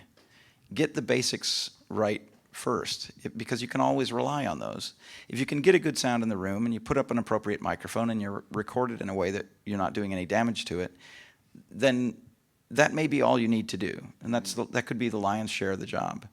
Don't worry so much about all the other things that you could do to it. Just try to get the basics right first. Here's a question. I don't know who wrote this one. Maybe they could put their hand up. How much of that warm analog sound found in older recordings that's R, we'll do spelling later, is due to the harmonic distortion of old gear? Was that Anthony Pallas who asked that one? Was that yeah, somebody over there. It was a question essentially about using old bits of gear. I walked in that Neve room the other day, and there's a couple of guys with an old Roland Space Echo they'd bought off eBay, and they were there trying to find the USB port on it. I disagree fundamentally that distortion makes things better in the sense that is being sort of implied by that. All of the old equipment was made to exacting standards. They were trying to minimize distortion and artifacts. And, I mean, they were limited by the technologies of the day, but a lot of that equipment is still absolutely peerless, So there has been an attempt to ascribe to equipment what I think are probably procedural and practical differences. As I described the differences between a digital session and an analog session. An analog session, you get all the musicians together, they play live, they're playing simultaneously. There's some degree of spillage, but you're essentially recording a live performance. In a digital session, you may have a bunch of individual tracks or takes, and you're trying to synthesize the effect of that unifying effect of having everyone play together. And some people have ascribed the sound quality differences to things like distortion and bandwidth limitation and wow and flutter and things like that. And all of those things are byproducts that in the analog era, people were absolutely diligent about trying to minimize. So for example, when I record to analog tape, I'm not slamming the tape to get tape compression or overdriving the preamps to get grittiness or anything like that. I'm trying to use it. The input should sound like the output, and if it doesn't, I stop and fix it. The intent is to make a flattering, natural, realistic recording. The intent is not to manipulate the sound at all. So I think it's a red herring to ascribe qualities of old recordings that are magnificent to the equipment and particularly to the failings of that equipment. It's sort of like if you measure the bandwidth and the distortion of a Fairchild limiter, for example, you might notice that it has some irregularities, might have some distortion, might have some noise, might have some bandwidth limitation or whatever. Very minor, fractions of a %, but they're there, and you can measure them. But when you listen to it in operation, it sounds great, very transparent sounding. It seems to, the speed, the time constant seems to suit, vocals very well. It's just a well-engineered piece of equipment for that task, right? Then the equivalent to that would be if you go to the racetrack and there's a car that's going really fast, and you notice that it has a dent in the fender. And then you go home and take a hammer and start denting your fender because you want to go really fast. The dents are immaterial. The noise and distortion and the artifacts of analog equipment is immaterial. The practices were quite different in the analog era. Things were done differently, and because they were done differently, you got a different end result. And I think that the cumulative effect of all of those practices is much, much more important than any kind of dusting of fuzz and hum and noise. And like I said, engineers of the day, and I to this day, we're diligent about trying to minimize those effects, not trying to get the appropriate amount of noise and distortion and wow and flutter, but trying to minimize that stuff. So, and to the degree that we succeed, we're generally more happy with the results. So I think it's a mistake to ascribe the qualities of older recordings to the equipment and particularly a mistake to ascribe it to the shortcomings of that equipment. I was amazed when I first started work here about 8 months ago that there's actually a plug-in that's a tape saturation plug-in that you put on to make your thing sound like, it's like, why would you do that? It's like painting tits on the Mona Lisa, you know? Well, what that presumes is a number of things. It presumes that tape saturation sounds good. Analog engineers would confirm with me that it doesn't sound good. It sounds like an artifact. It sounds like a fault. And you, in an analog session, you do your best to minimize the effect of tape saturation because it clips transients and causes high frequency loss and self erasure, and you end up in an overbias situation where you lose high frequency detail and all this sort of, like, a lot of things come into play if you're setting your tape machine up incorrectly. And so I don't do that. I try not to do that. And the presumption that if I were not as good at my job as an analog engineer, that I would somehow be making things better, I find slightly insulting. So, Okay, we're going to bring this to a close very shortly. One of the questions, quite a nice one, is do you have a favorite studio other than your own studio? Yeah. And if so, why? There are two studios that I've done a lot of work in other than electrical audio that I quite like. One of them is Abbey Road Studio 2. It's a terrific studio. The staff and the maintenance and the equipment and everything about it, the acoustics, everything about it's a fantastic experience. They have an on-site canteen. You know, their apple pie is pretty good. That's good. You know. And there's a bar in the canteen, so you can always find the band whenever you need them. Things like that. I enjoy working there. I've made a bunch of records there that I'm very happy with. There's a studio in France that was built by my late friend Ian Burgess. He was an Englishman who moved to Chicago and made records in the punk scene, and then collected a bunch of equipment, put it in a container, brought it to France, bought a farmhouse in France, and built a studio in this farmhouse in France. It's called Black Box. It's still around. It's a fantastic studio. It's being run by his partner, Peter Daimel, and who's a German engineer who has an electronics degree and a Tonmeister degree and in acoustics. And it's a fantastic studio, really well outfitted. It has a Flickinger console from 1969. It's, for my money, the best sounding recording console I've ever worked on. The acoustics in the old barn that you record in are fantastic. It's an idyllic place, but the results that I've gotten there have been great, and I think it's a very well executed studio. So if I had to pick two other studios in the world, other than electrical audio, that I think that I'd be happy to work in, it would be those two. What does shellac do for you?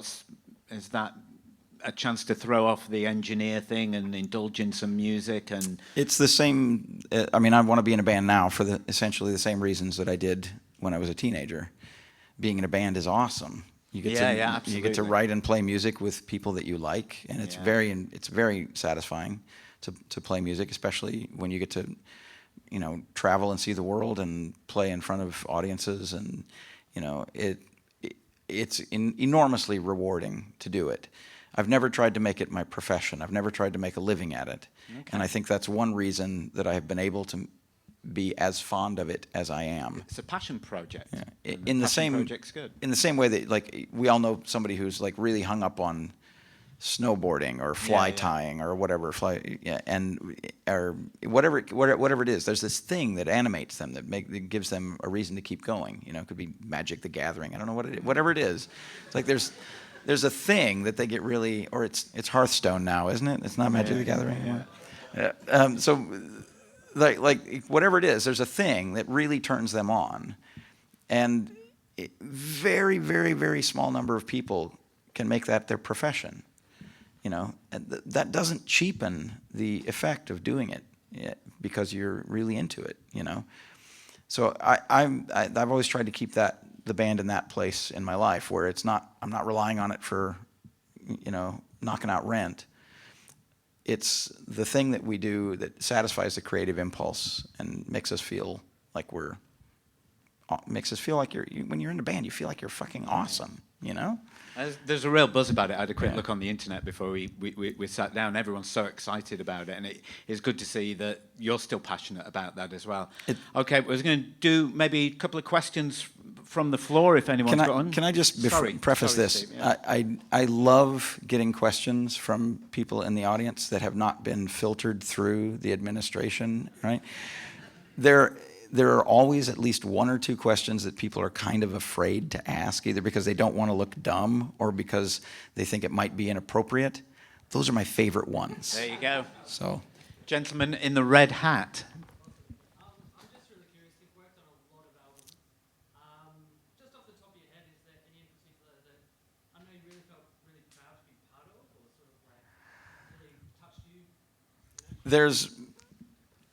that's a kind of a loaded question. There are relationships that I've built through working on records that mean the world to me. People that have become dear friends that have essentially been incorporated into my family. And those people and those relationships mean the world to me, much more than any record. And the fact that I got there by making a record means that those records are significant, sort of one way or another. So it's answering that question in that way would give you one set of answers. I did a record for a guy named John Grabsky who was dying of cancer, and he wanted to make an album documenting his terminal period. He decided to decline treatment toward the end of his life, and he wanted to make an album documenting his relationship with the disease, and all the music was directly related to his experiences with cancer. And that was a really moving experience for me, to see him realize this ambition at the very end of his life and see him like animated and driven and compelled, knowing that he wasn't going to be around when copies hit the store or whatever. That was just an incredibly satisfying thing, to learn from him how to conduct yourself at the end of your life. Like, I feel enormously gratified that I got to have that experience with him. And that the record is called The Strain, and the group name that he used is Teeth. So it's an amazing record. It's a terrific record just on its own, as a listening experience. It's a terrific record, but very pleased that he was able to realize that ambition, and that I was able to be a part of it. Super proud of that. From a technical standpoint of like seeing an important record through to the end, I'm very proud of the deluxe fancy reissue version of the Nirvana in Utero album that I did. Especially when that album was done initially, there was a big political fracas between the band and me, and the record label tried to scapegoat me, and it was a pretty ugly period for my relationship with the music industry, as disassociated from the people in the bands who are sort of my peers. So that was kind of an unpleasant experience making the record the first time, or not making the record, but having to endure the sort of show business aspects of the record in its initial release. It was particularly unpleasant. And then being invited back into the fold and being able to see the reissue through from beginning to end with an absolute ear toward quality at every step, I felt really good about that.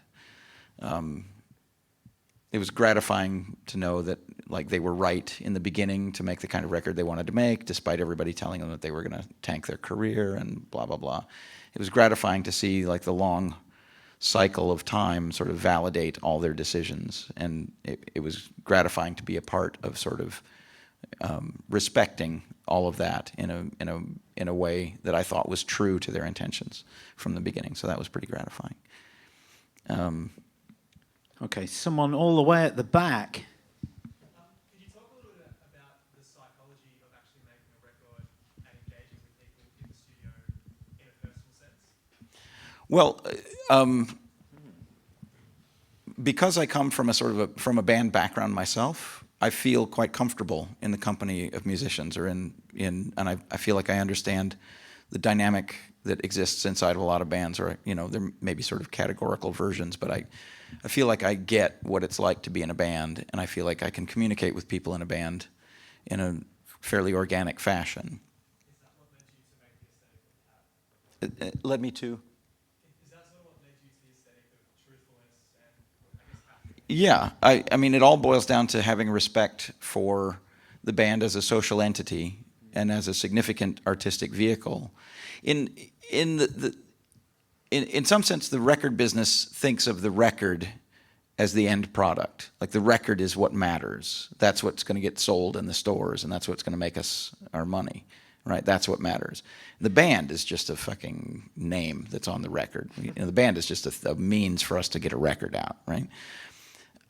Conversely, I've always seen it as the band is the project. Like the band is going to exist, has existed before this moment, is going to carry this record through their whole career, and they're going to carry on. So the band, the day-to-day behavior of the band, their relationships internally, hundreds of shows they're going to play, all the individual people that they're going to interact with, and like their creative instinct and everything that got them to the point where they could make that record, that's the project. That's the most important thing. The record is just kind of a signpost. The record is like an artifact that happens along the way, And having said that, I try to make the record as good as I can make it. I'm not saying that it doesn't matter. I'm saying that it matters, but it matters in the context of it's part of the flow of a band, of the life of a band. It's not the end result. That's not the goal. The goal is not to make a record.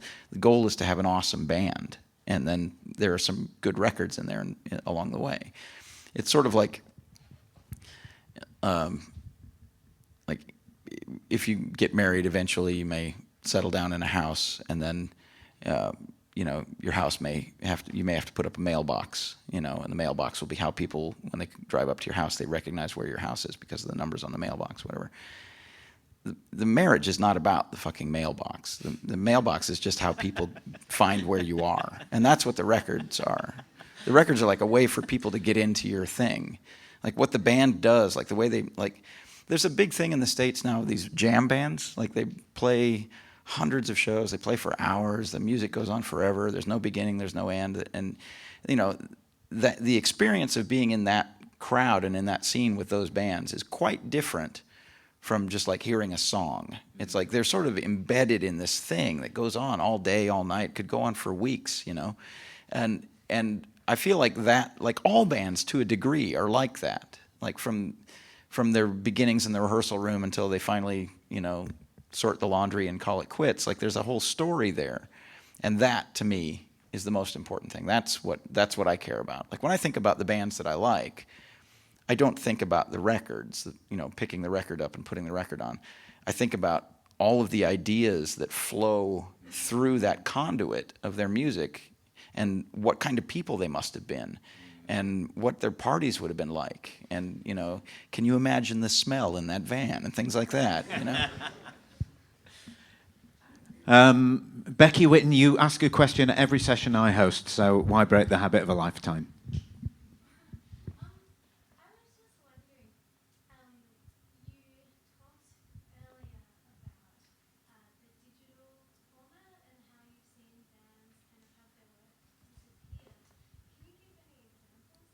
Sure. There was an early digital. I mean, a lot of the examples that I give will be expired digital tape formats. There was a digital tape format called the Mitsubishi X85, X850, X85C. These are all different Mitsubishi tape formats. They're all incompatible with each other, and incompatible with other digital tape machines. Right. There were some rather famous records made in Nashville in the 80s on these records. All of those studios have gone broke. All of that equipment has gone secondhand. Some of it has ended up in junk heaps, and some of it is sort of in storage rooms in other studios. There was a famous country and western sort of pop singer named Kenny Rogers who had an album that was done on this format, and they wanted to use one of the songs from that album in a compilation album or a greatest hits album or something like that. They couldn't get the master tape to play on any machine that they tried to play it on. They flew the tape around to different studios around, and they couldn't get it to play. And there was no way, because it was an expired format and the company doesn't deal with those machines anymore, there was no one that they could ask. There was no technical assistance. So in the end, they just played the vinyl record and copied it from a vinyl record and then used that on the compilation album. So that's the first instance of that I heard was in these deteriorating tape formats. There were these cassette-based digital tape multi-track formats, the ADAT, the ADAM, the DA88.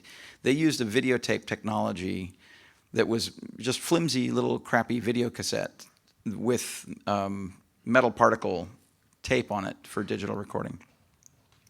All of those tapes, if you've ever played an old VHS tape and noticed that the tracking has gone and it doesn't track correctly and doesn't look good on your television, it's because the tape physically warps over time. The guides inside the thing they're thermoplastic, so they move.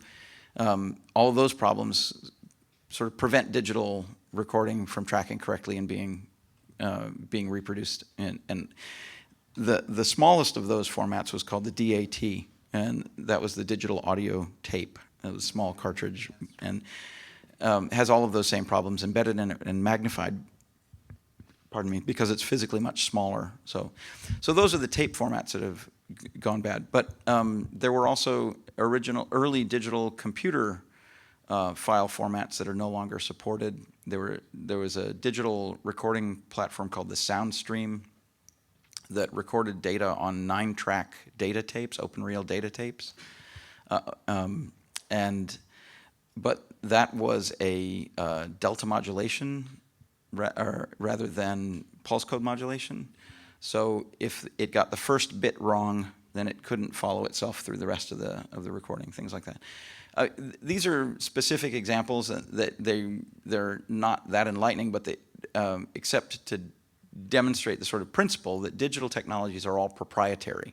Like each company has its own version of a thing. So like if you have a plugin and you're in a Pro Tools session and that plugin requires an authorization in order to work, and that authorization comes from, say, the internet, then you have to rely on that company existing in the future and that authorization being possible in the future. Otherwise, that plugin, which may be a critical part of your session, won't work.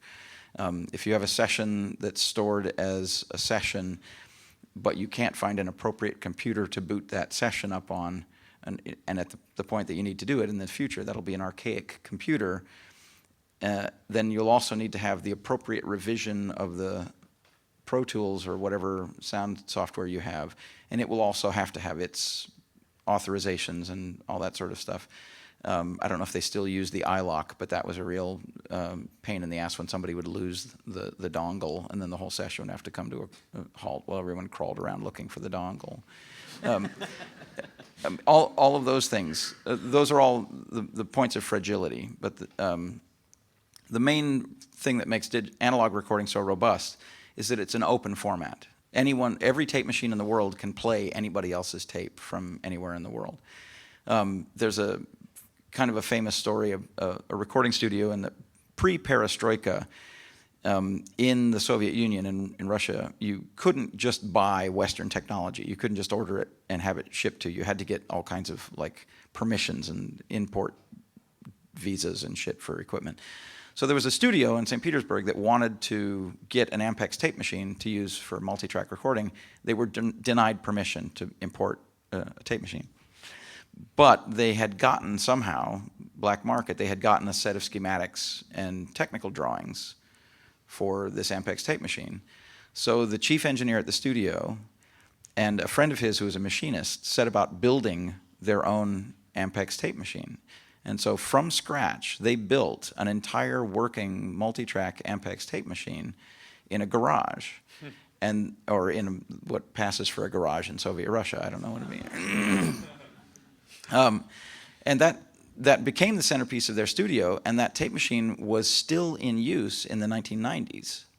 I mean, it just goes to show that in some post-apocalyptic Mad Max future, if necessary, you could make a tape machine and play back tapes or do recordings. There's nothing about it that would prevent you from doing that.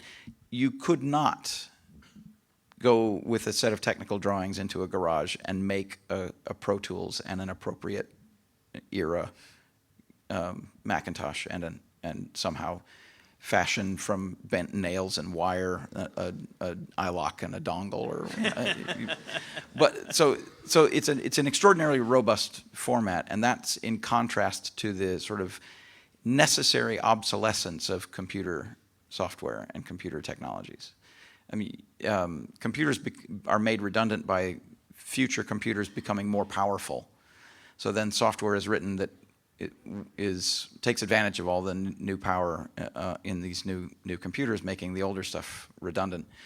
And it's not always possible to resurrect something from a distant era of a computer paradigm on a contemporary setting. Like if I brought you one of these 9-track open reel data tapes, even if you knew that it had a SoundStream audio recording on it, you wouldn't have any place to plug it in to your computer.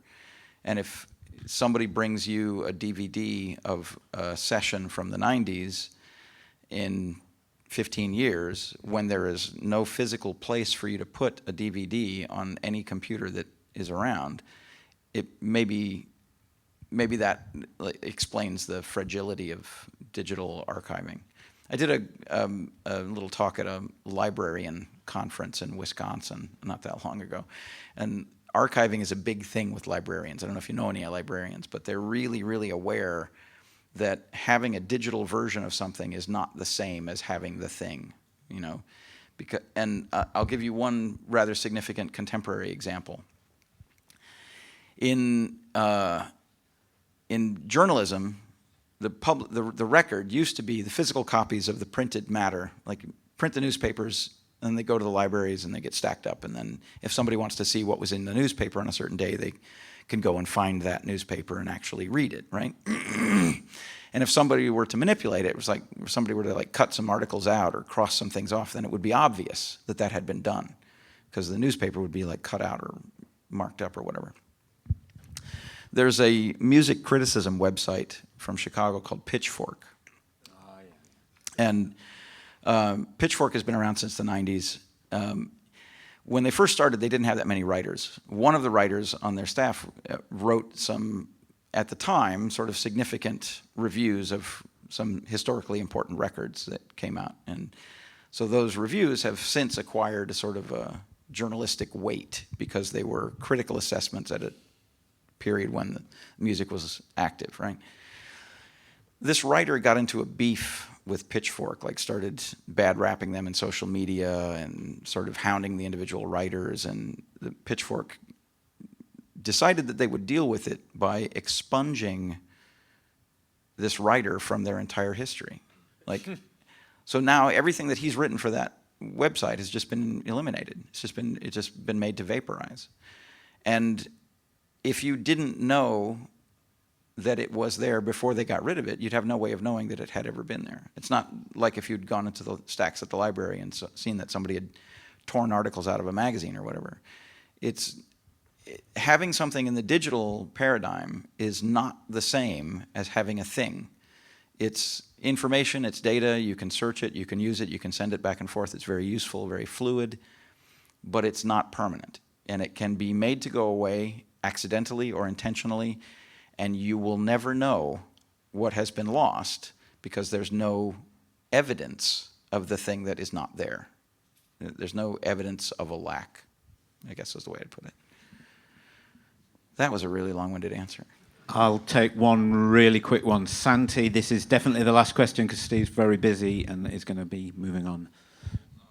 Was there any moment or an experience in particular you can look back to that made you decide not to form an opinion on the music you're working on? I know you did a session with Fugazi that didn't get released.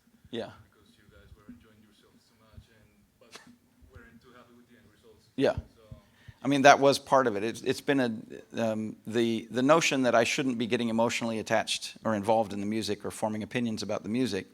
That's been a kind of an evolution for me. I realize now, or I feel now, like it is an obvious position that as someone who is serving someone else's art, I shouldn't be forming opinions about it. But it did take me some time, and I did make some blunders. The Fugazi recording session that you're describing is one of them, where we were having a fantastic time in the studio. We were all really high on how things were going. We were having a great time. And then when they listened to the playback on the way home, they're like, "Man, this is awful. What did we do?" You know. And I think they were absolutely right to scrap the session and start over and do another version of the album, and that was a learning experience for me. Like that, you know, it's fine to enjoy the company of the people that you're with, but you can't take your eyes off the ball. You have to like make sure that everything is being technically babysat the way it's meant to be. So it hasn't been any one particular experience. It's the cumulative effect of a number of these things where I feel like I let my emotions get in the way of just humping the load, you know. That's a great question. We're about out of time. Steve's got lots of stuff to do. If you want to buy a ticket for Shellac tonight at the Corner Hotel, I recommend you go there. It'd be amazing. I haven't got a ticket, but I might get on the guest list. Who knows? No, that didn't go down very well. It's one of my jokes. All that needs to be said is I'd like to show our appreciation for Steve for giving up his spare time when he could have been out doing enjoyable things like looking at the scenery, enjoying the sunshine. It's very, very much appreciated, and if we could just show our appreciation. Thank you.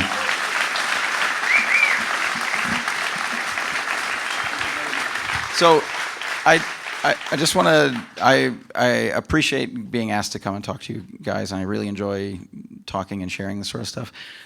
If anybody has any particular questions that didn't get answered, or if you were too shy to talk in front of all these other people, I'm pretty easy to find. If you Google my name, you'll come up with a website and or an email address, and feel free to send me an email and if you have any specific questions. Or I don't want to listen to your demo. I don't want to give you advice.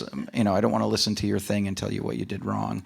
But if you have a question, like a procedural or practical or a studio question, I'm happy to give you whatever advice I can.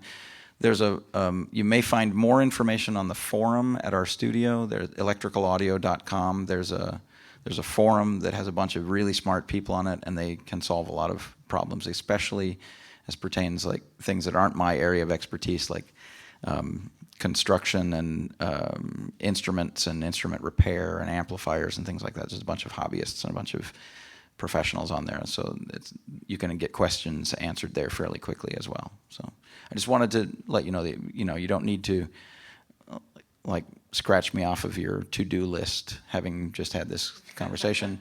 If you have any further questions, feel free to send me an email or whatever. I'm always around. So. Thank you so much.